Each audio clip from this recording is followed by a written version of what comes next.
Welcome in to the Bobby Carpenter Show, and it is a wonderful Monday morning. It is the first Monday where we will not have a game to look forward to until the 2026 college football NFL season, as those now are both put to bed. Seattle beating the Patriots 29-13.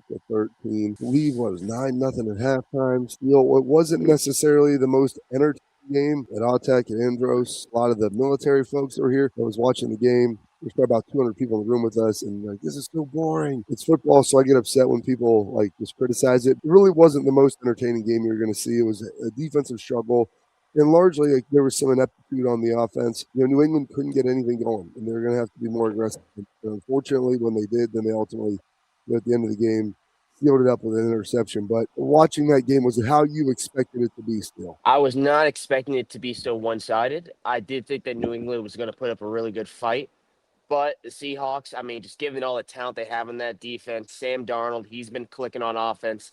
Kenneth Walker has looked unbelievable all throughout this season, then in the postseason. So it kind of just showed just like how far and away the Seahawks were compared to really every other team in the NFL. I thought it was going to be closer, but Drake May was just off his game, and the Patriots just came out really flat, and the Seahawks took advantage of that. Well, were you surprised? Do you think it was Drake May holding the ball as much, or was it the offensive line? I know people were saying he needs more protection, but like, you got to get rid of the ball. And I was surprised, still, that as athletic as he was, he didn't try to run it more. Ooh, I would say there are a couple factors to that. I think Imawari was one of them. I saw him playing a spy a couple of times, and it's hard to run away from that cyborg. But yeah, I mean, his legs, that got him out of a lot of trouble throughout this playoffs, especially like against the Denver Broncos. He was able to get out the pocket, scramble for like 60 plus yards. But I just feel like he lost his confidence after a while. The O line, there were holes all over. Will Campbell had a rough game. And once he kind of felt that pressure on him, maybe he just had like second thoughts whenever he was letting the ball go because he was just sailing some balls that like his guys were wide open. He just wasn't making the throws. I thought neither quarterback. I mean, obviously Darnold played better and made some of the bigger plays, but still, Darnold was 19 of 38 for 202 yards and a touchdown. You look at Drake May, 27 of 43, which for 295, two touchdowns, two interceptions. A lot of that in late in the fourth quarter when they started moving the ball and when the game was kind of getting away from them. But it didn't seem like either quarterback played all that well.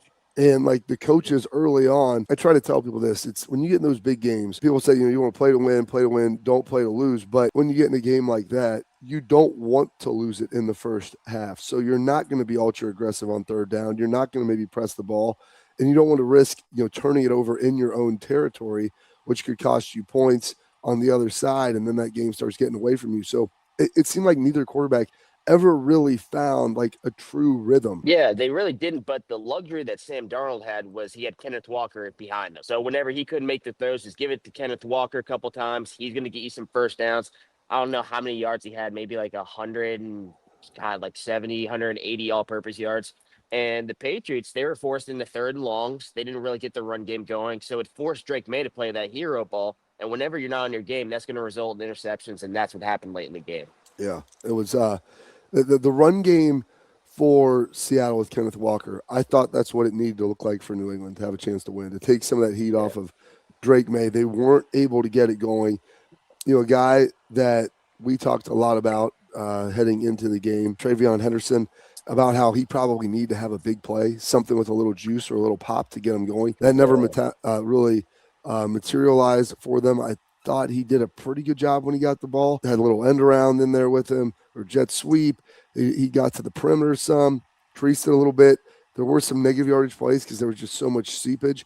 But he looked like he was close a couple times still to popping one and just couldn't find that little extra lane to be able to get going downhill and use that speed. Yeah, I would love to see him pop one because, I mean, again, he's got the speed, he's got the talent, but he's just splitting carries with Ramondre Stevenson. Stevenson's getting most of the load because he's been there for a while. He's a great player. But yeah, if he could really just get going, get that momentum going for 5, 10 yards, he would be able to really pop one. But it never happened. Seattle defense just stuffed him and seemed like every single play. Again, he's got the talent to do it. He just needs the opportunity. Mike Vrabel will be on that side. It seemed like he had the defense, and I was impressed. Still, you've been in games, obviously. Well, you played in the game in that Cotton Bowl where the offense was just Yeah. non-existent. How hard is that defensively? Because it looked like Mike Vrabel I give a lot of credit to him, at least to have the defense. They went out there and when offensively, like you're not just punting, you're going 3 and out. You're not picking up any first downs. You're not doing like there's no rest for the defense over there. Like they're able to go sit down, relax, look at some things, get some stuff figured out. You got to just keep going out, going out, and going out. And you look at Mm-hmm. New England after their opening drive of the game, 4 plays, punt, 3 plays, punt, 3 plays, punt, 6 plays, punt. And in that first half, you give up 3 field goals, but they kept playing really hard. Not until the dam breaking, like really late into the fourth quarter, they give up that touchdown. They keep forcing Seattle to make them work. They keep holding the field goals in the red zone. I was really impressed with him being able to do that. Offensively, yeah, they got a lot of work to do with Josh McDaniels, but on the defensive side, New England was able to go out there and like continually rally the troops, which I thought was a pretty impressive statement by Vrabes. Yeah, like looking back at our Missouri game, that's kind of how I viewed it. I mean, you had Christian Gonzalez going out there having a spectacular game. Yeah. God, the safety, I forget his name, number 31. He was coming down the hill. He had like TFLs, like 3 PBUs. So as a defense, like, yes, like you want to stay positive for your offense because that's your team. You want to play complementary football. But whenever you're going 3 and out 7 times and you're given no rest, they're flipping the field almost every time and they're getting it right around midfield. That's just a hard pill to swallow just mentally because you're going out there, you're playing your heart out, and it seems like nothing is being done to kind of help you out. Like you're getting put in worse and worse situations. Yeah, it's Craig Woodson, 10 tackles, 7 solo, three Yeah. TFLs. And I'm trying to give it was him or not. One of the defining plays of the game, and sometimes still it's the play that you don't make, to me is as important as some of the ones that you do. And just before the half, when Seattle is down there and they're driving, and it's 6-0. And like they've got a surefire field goal. Their kicker's really good. Try to push one more into the end zone. They were trying to throw it to Jaxon. Christian Gonzalez again on coverage, and he made a play. He got 2 hands on the football and almost intercepts it. The ball was thrown behind him by Darnold. Like Jaxon had him beat. He's beat by a yard. Gonzalez gets back underneath it. The ball kind of hangs behind. But if Gonzalez makes that interception there, instead of it being 9-0, it's 6-0 in your New England and you feel like you have life. You stave them off one more time. Now, maybe they don't go out and score or do anything, but I feel like that could have been a play that maybe rattled Seattle's confidence. Because I was sitting there with everybody and all they kept saying, got to take another shot at the end zone. Got to take another shot at the end zone. You go, listen, take a shot at the end zone. Something bad could happen too. Like it's not just guaranteed you get a touchdown. You could have an interception. And Darnold left it out there. And Gonzalez was very close to making the play. He ultimately didn't. They get a field goal. But there was a play there. There was another little out where somebody drove it, one of the safeties, and almost picked it off early in the game. And I said, if you go back and check the receipts, it's like for New England to win, they're going to have to make a game-changing play, something that was going to give them easy points, steal, or something that was going to take something off the board. And that never happened. And so with that, you saw this offense that just kind of muddled around a little bit and then was slowly bludgeoned to death by a really good Seattle running game led by Kenneth Walker. But I thought that play right there before half, I'm like, this could be some momentum that New England could get because they're getting the ball to come out of the half. Now, they didn't do anything with it, but if you feel like you have that, maybe it does get something done for you. Yeah, I mean, Collinsworth was saying at the end of the game, they needed the defense to make a play or two just somewhere throughout that entire game. And if they got that pick, maybe they do a little better in that middle eight of the game, maybe take a little bit of control and get some momentum going. But it didn't happen. You would have loved to see him make a play here or there on defense, possibly give the offense shorter field, at least score a field goal, possibly a touchdown, just kind of get things rolling a little bit. But I mean, they played well, but weren't able to make that play. And if they did, maybe it's a different outcome to this game. Yeah, and I think Collinsworth was spot on with that. They had to make a play. They were close. They were really close, but they couldn't force a turnover, give them a short field. Because you saw with that offense, they were going to need a shorter field to be able to score. They could not drive 90 yards. And in a game that was field position and punts, credit to New England special teams as well. They did a great job covering the punts. They did a great job backing them up, doing everything that they needed to do. They still just came up a little short. So we talked a lot about New England and the Patriots and their side of the football with what they were able to do and Travion Henderson. One of the guys on the other side, JSN, Jaxon, Smith-Njigba, had an okay game, maybe not as impactful as you would have thought. given, that he was their offensive player of the year. He had that heel thing, maybe the concussion. Well, we didn't even really give him his flowers last week. We started getting into a lot of other stuff. We talked briefly about a guy that he had involved, but I want to talk a little bit more about JSN, how awesome it is for him to win the Super Bowl, how big it is for Ohio State, for him to be the offensive player of the year. Was hoping maybe he could have been the Super Bowl MVP. I think he would have been the second wide receiver to do that for Ohio State following Santonio Holmes. Was hoping him to be able to do it. He made some plays, just ultimately not enough. And heck, he maybe would have had a touchdown at the end of the half had that ball been thrown where it needs to be. And so when you're a receiver, things are contingent upon you having success that are outside of your control a little bit. He battled some things. We want to listen to his speech and some other stuff. So we're going to get into that here coming up next. Give him his flowers, talk a little bit more. And then obviously there's some of the stuff that's going on in the crazy world of college football as always. So we'll take a pause, come back with JSN, but first a message from our friends over at FanDuel. Want to know why betting the winter games on FanDuel makes sense? From game lines to mental counts to finding your angle on the events you care about most, FanDuel gives you more ways to stay connected to the action. The winter games are on, and there's no better way to follow them than with a bet on FanDuel. Curling matches that start slow and somehow get tense fast, speed skating decided by inches, hockey games that feel different from the opening faceoff, and so much more. FanDuel, play your game. Must be 21 plus and present in select states, from Kansas in affiliation with Kansas Star Casino, or 18 plus and present in DC, Kentucky, or Wyoming. Gambling problem? Call 1-800-GAMBLER or visit FanDuel.com/RG. Call 1-888-789-7777 or visit ccpg.org/chat in Connecticut or visit mdgamblinghelp.org in Maryland. Hope is here. Visit gamblinghelplinema.org or call 800-327-5050 for 24/7 support in Massachusetts, or call 1-877-8-HOPE-NY or text HOPE-NY in New York.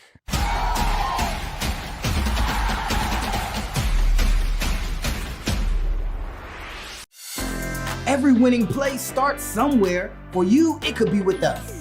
At Smart Choice Bass, we bring the showroom to you with no pressure and no long sale pitches. Just real options that fit your home and budget. This is your opportunity to win a full bathroom remodel for free. It's easy to enter. Just scan the QR code below, give us a call, or stop by one of our showrooms. One lucky winner will be announced every 6 months, so don't wait.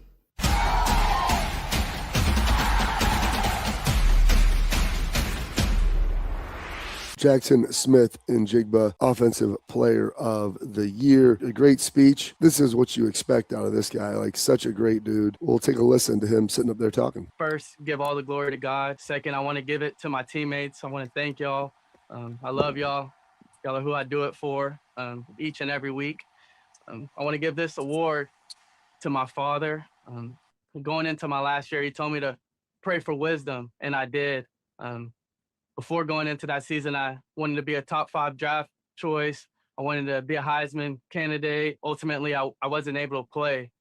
And I think with that time, I grew wise, figured out a lot about myself and who I wanted to be and who I wanted to do it for. Ultimately, dropping to the 20th draft pick where I was selected by the Seattle Seahawks. And I can't thank everyone involved enough. Much love and have a great night. Awesome to see. And brevity was key in that, but still everybody always wants to talk about drafting high, the higher the better, which is true.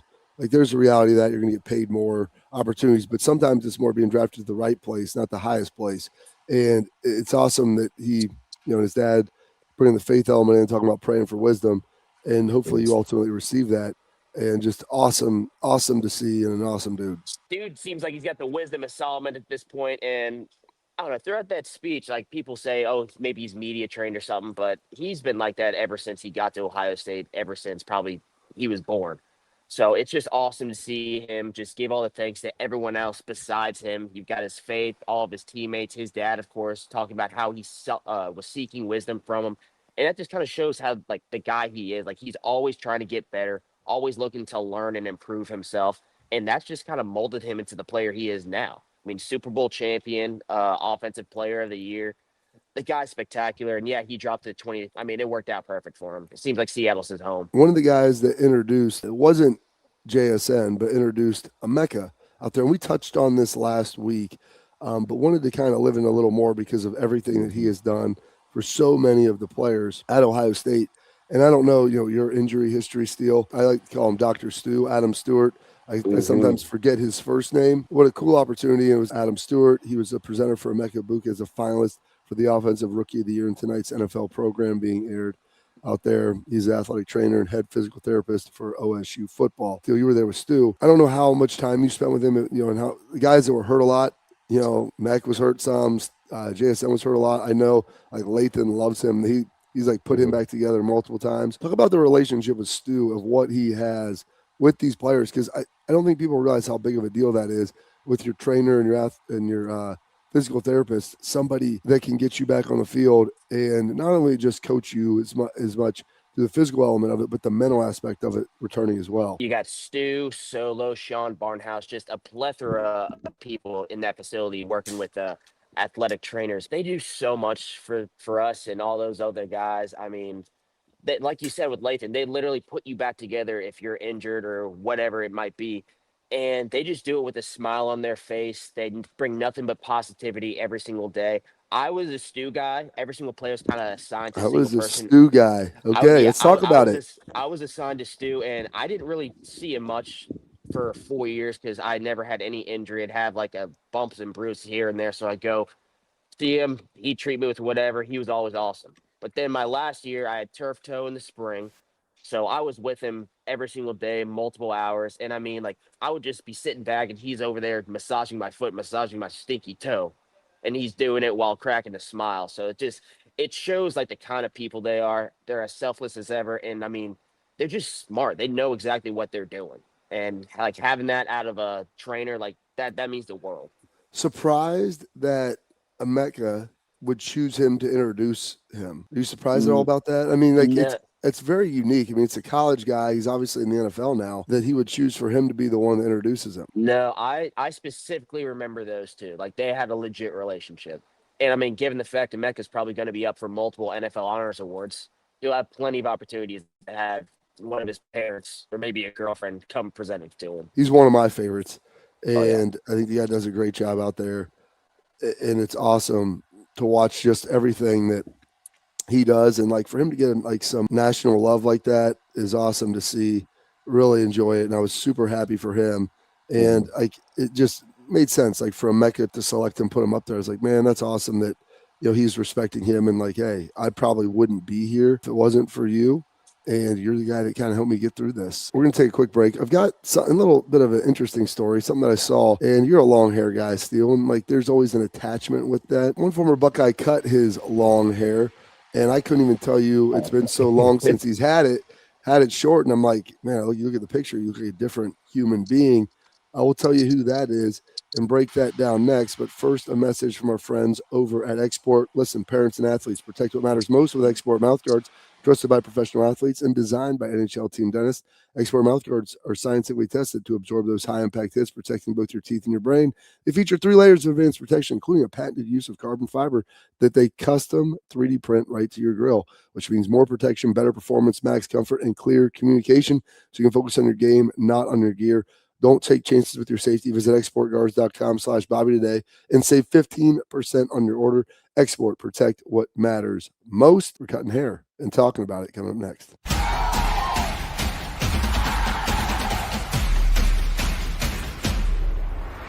I'm Garage Beer, and this is Bobby Carpenter. Garage Beer. Beer-flavored beer. Beef with an F? Okay, my bad. It's crisp and cool, and it doesn't taste like I'm Bobby Carpenter. I drink in garages because my wife says I don't belong inside. If you like a cold breeze on your bag, drink Garage Beer. It's American, and so can you. Garage Beer. Beer-flavored beer.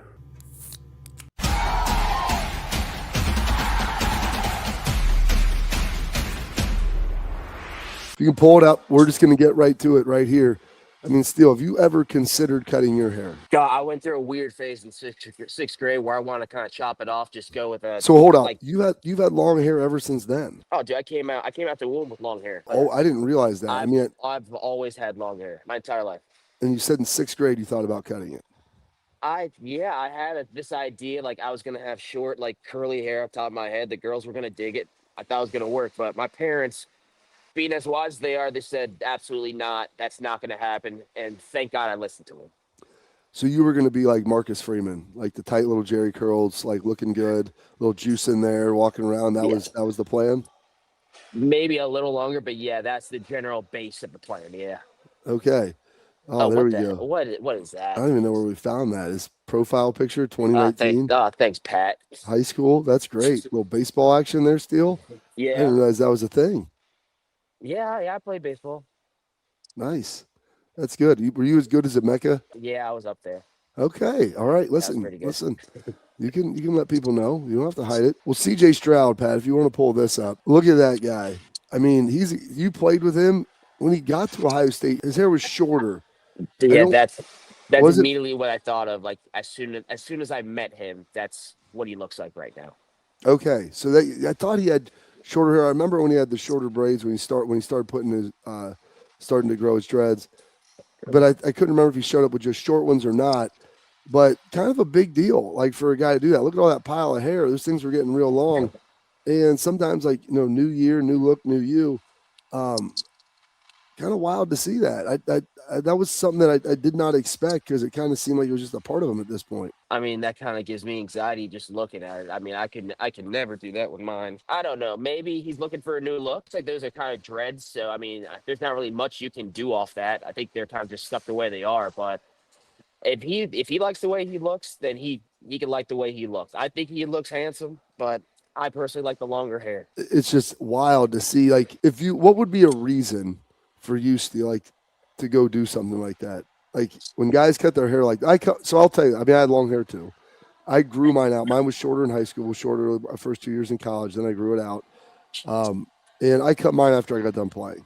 I started looking around. I'm like, you know what, dude? I'm 32 years old, 31 years old, whatever I was, as I had finished up. Excuse me. And I'm like, is it really necessary for me to have this anymore?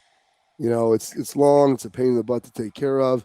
Maybe it's time to go back to like more of a younger look, maybe something that's slightly more professional. And I decided to cut it. And we did a whole deal, raised some money with it, and like had a good time on the Buckeye cruise. And it was a nice situation. But I felt like it was like a transition point. Like maybe, and I don't know how long CJ's been in the league. What is this? His fourth season? Either third or fourth. Third, I guess, because we had Kyle McCord. I always do it by quarterbacks because after him it was Kyle, and then it was Kyle for a year, Will for a year, and then Julian this year. So he'll be entering his fourth season, looking to maybe get that long-term extension. Obviously didn't play great in the playoffs against Houston, but maybe it seems like this is something still like the turning of a new leaf, like the opening of a new chapter.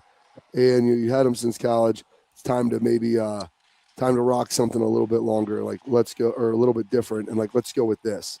And I don't hate it, man. Like for him, I think maybe like cleansing the palate, if you will, and moving forward, I think might be a way to go. And maybe he's trying to come out of his cocoon, like some kind of metamorphosis, trying to become a new CJ.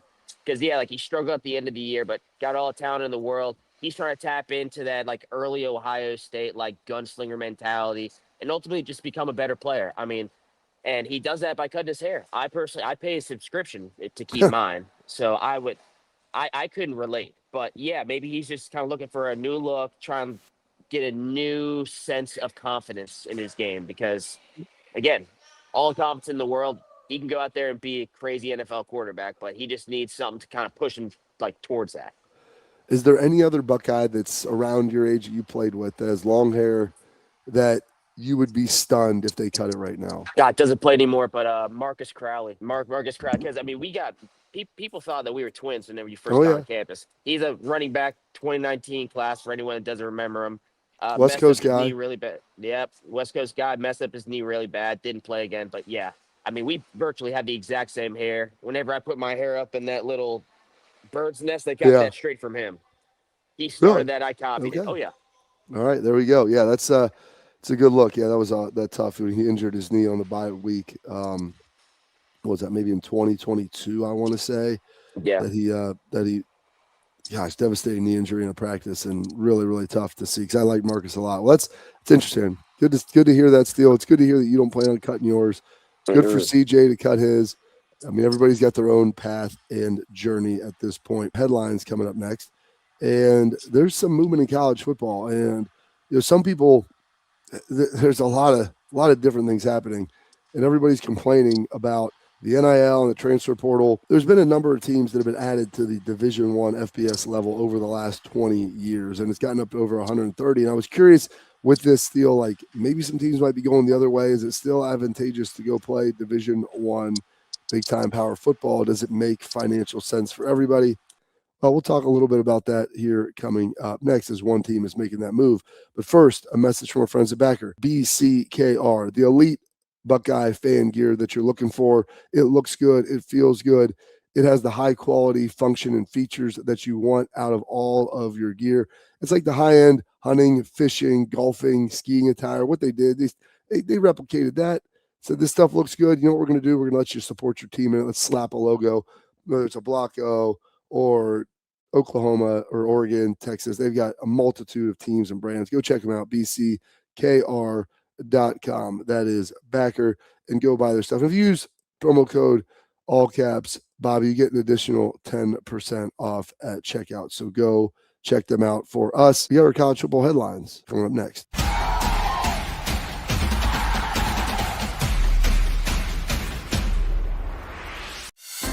Every winning play starts somewhere. For you, it could be with us.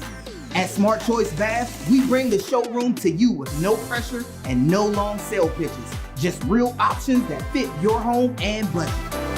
This is your opportunity to win a full bathroom remodel for free.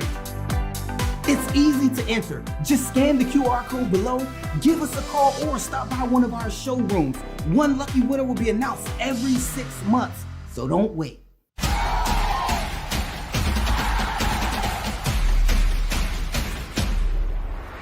Columbus, listen up. Smart Choice Baths has officially arrived in our city, and they're kicking things off with a massive win to celebrate the new division. They have partnered with me and Big Play to give away a complete bathroom remodel valued up to $10,000. We're talking a brand new shower tub installed for free. No purchase necessary. Just go to smartchoicebaths.com or scan the QR code to enter right now. That's smartchoicebaths.com. Get it on this before the prize period ends, and don't let your bathroom sit on the bench any longer. Headlines brought to our friends over Smart Choice Baths. And Steele, do you watch much FCS football? Do you ever watch regular season? You ever watch the playoffs? If I'm ever channel surfing or if there are championships on, yeah, I'll watch it. But I rarely seek out a game. Okay. But you'll watch the playoffs if they're out there and like floating around. So North Dakota State has won 10 of the last 15 FCS championships. They are a dominant squad. They've got dudes in the NFL, guys that have played at a high level. I believe that is where Trey Lance went to school, if I'm not mistaken. Like Trey Lance, Carson Wentz, like they have some legit like NFL prospects. Yeah, I mean they've got some linemen that are floating around. They've got some guys now who've like instead of going to the NFL, hit the portal in their last season or two and go and play at big time programs. But they've been really good.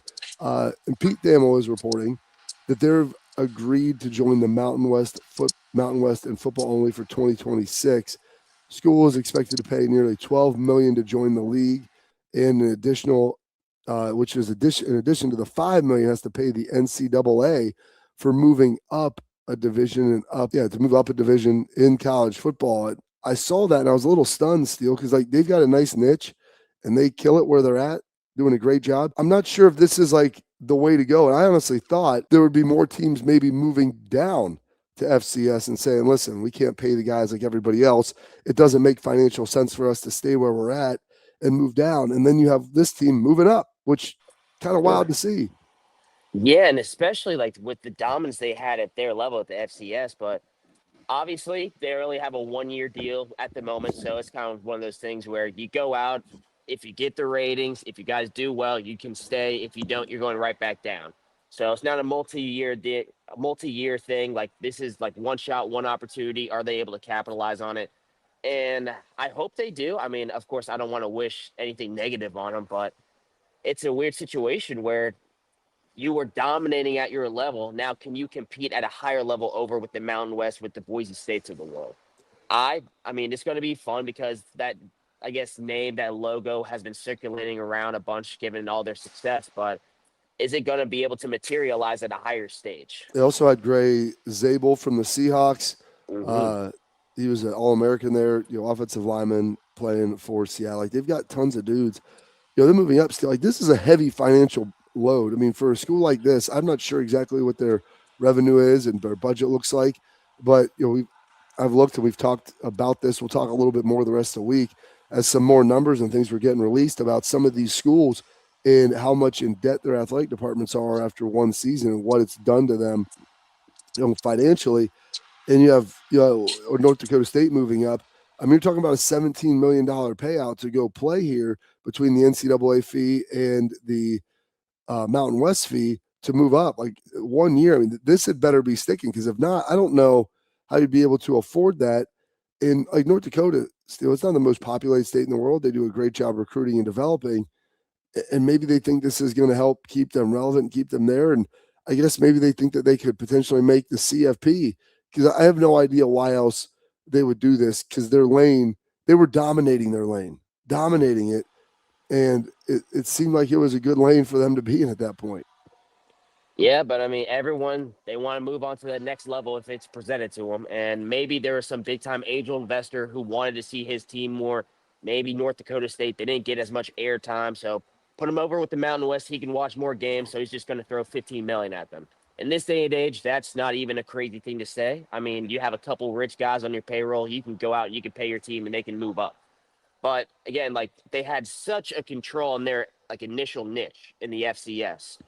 So it's, first of all, the FCS, they're not going to get nearly as much spotlight because they're losing one of their big time hitters. It's like if Ohio State left the Big Ten.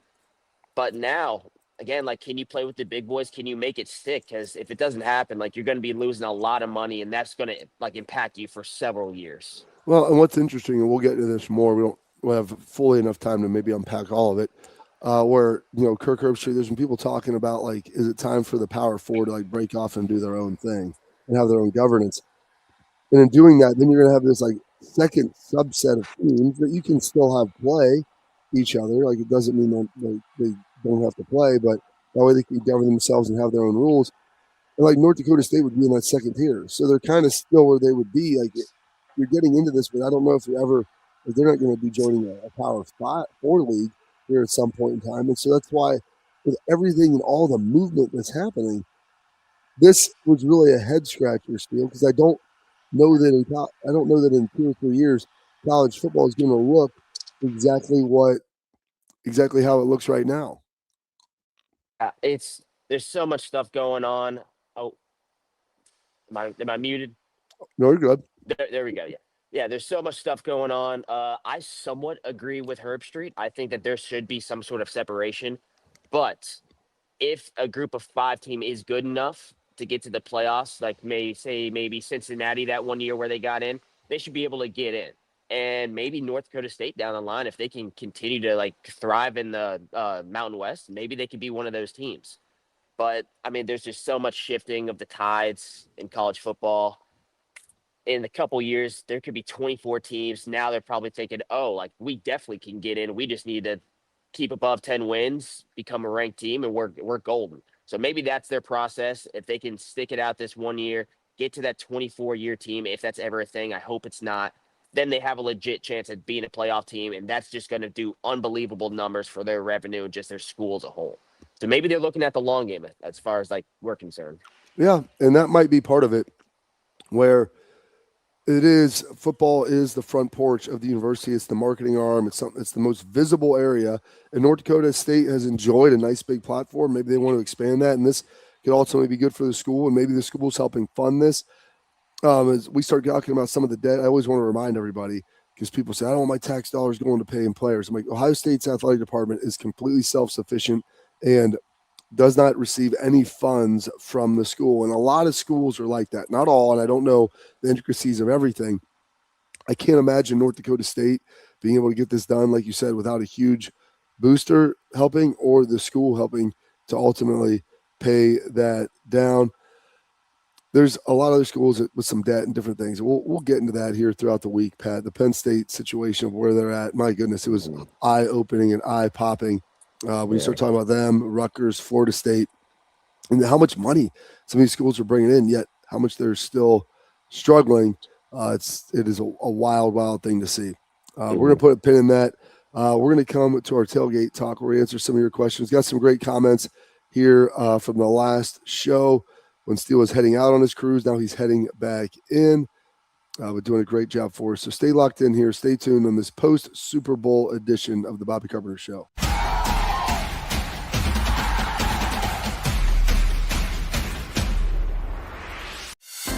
Every winning play starts somewhere. For you, it could be with us. At Smart Choice Bass, we bring the showroom to you with no pressure and no long sale pitches. Just real options that fit your home and budget. This is your opportunity to win a full bathroom remodel for free. It's easy to enter. Just scan the QR code below, give us a call, or stop by one of our showrooms. One lucky winner will be announced every 6 months, so don't wait.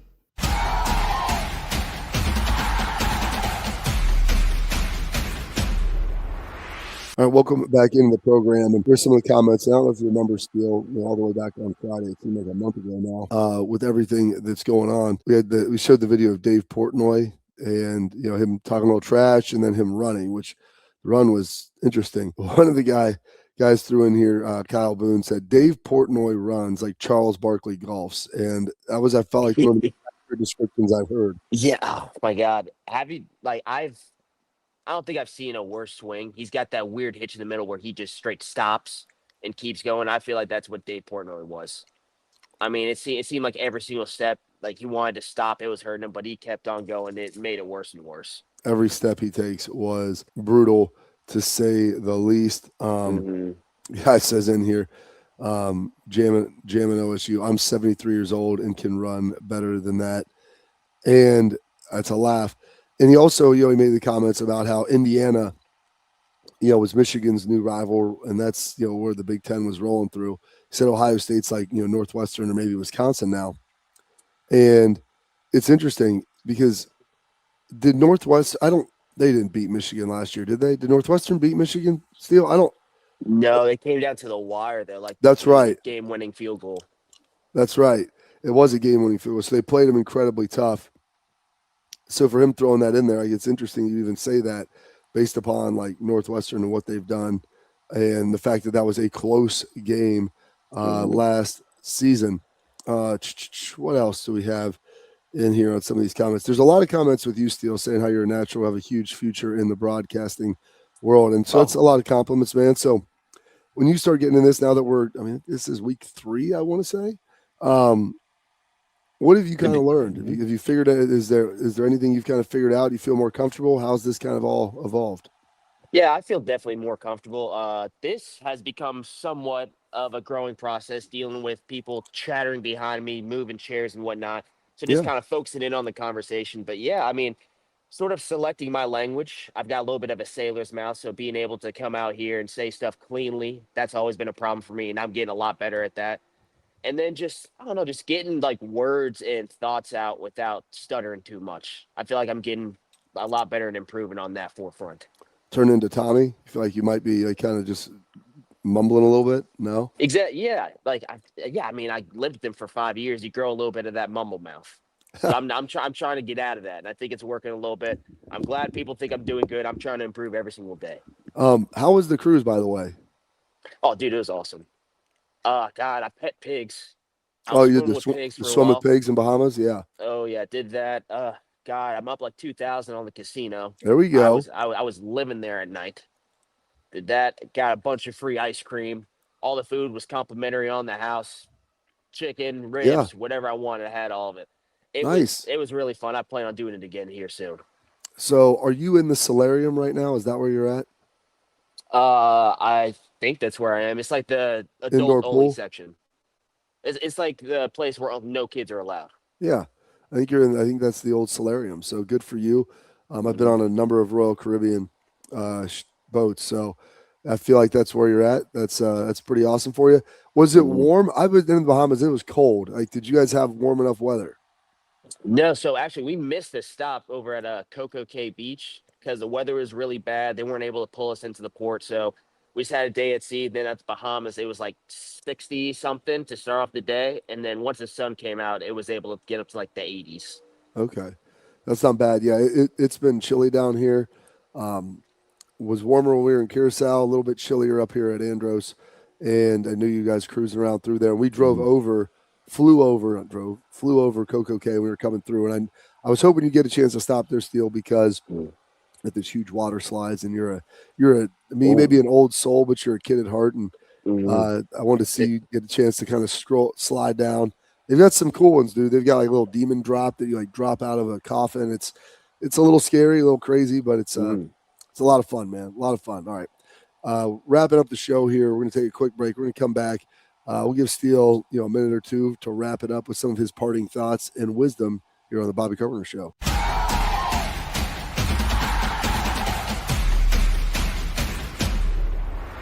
I'm Garage Beer, and this is Bobby Carpenter. Garage beer. Beer flavored beer. Beef with an F? Okay, my bad. It's crisp and cool, and it doesn't taste like I'm Bobby Carpenter. I drink in garages because my wife says I don't belong inside. If you like a cold breeze on your bag, drink Garage Beer. It's American, and so can you. Garage Beer. Beer flavored beer.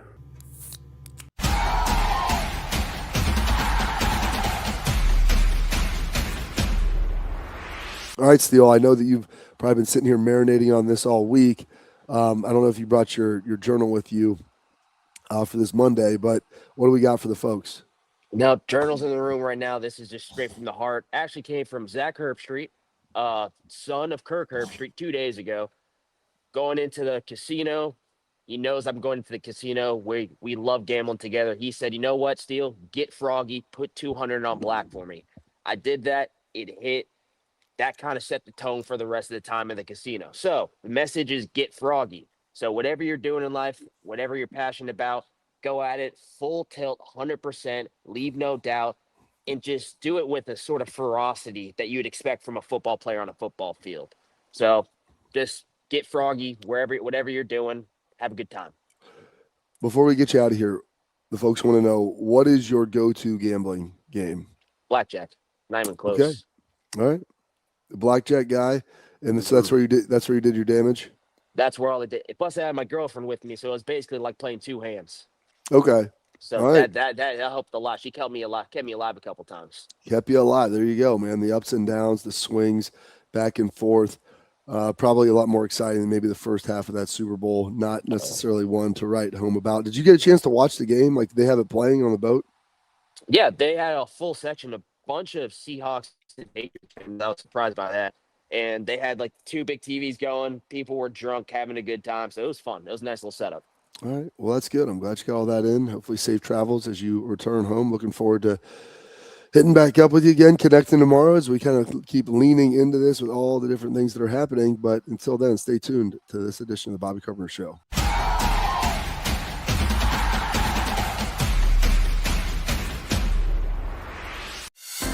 Every winning play starts somewhere. For you, it could be with us. At Smart Choice Bass, we bring the showroom to you with no pressure and no long sale pitches. Just real options that fit your home and budget. This is your opportunity to win a full bathroom remodel for free. It's easy to enter. Just scan the QR code below, give us a call, or stop by one of our showrooms. One lucky winner will be announced every